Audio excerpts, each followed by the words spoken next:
உங்களுக்கு ஒன்று தெரியுமா? ஏறக்குறைய ஒரு மனுஷன் ஒரு வருஷத்துக்கு மட்டுமே 30 கிலோ வெள்ளை சர்க்கரையை சாப்பிட்றான். ஒயிட் கோல்டுன்னு சொல்லப்படுற வெள்ளை சர்க்கரை இன்னைக்கு உலகத்துல பல நாடுகள்ல இந்தியர்கள் இருக்கிறதுக்கு ஒரு காரணமா அமைஞ்சது.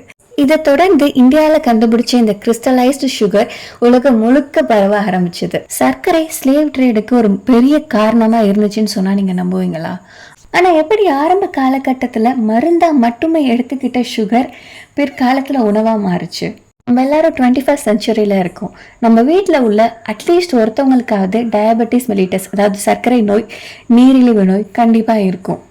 இதன் காரணமா பல பேர் பழங்களை சாப்பிட்றதுக்கு கூட பயப்படுறாங்க. ஏன்னா அதுல உள்ள சர்க்கரை அளவு நம்ம ரத்தத்துல உள்ள சர்க்கரையோட அளவை அதிகரிச்சிடும் அப்படின்னு நினைக்கிறாங்க. இதை பத்தி உங்களுக்கு டவுட் இருக்கா? சுகர் விசஸ் கொக்கைன், இதுல எது அடிக்ஷன் கேம்ல வின் பண்ணிருக்கும்னு நினைக்கிறீங்க?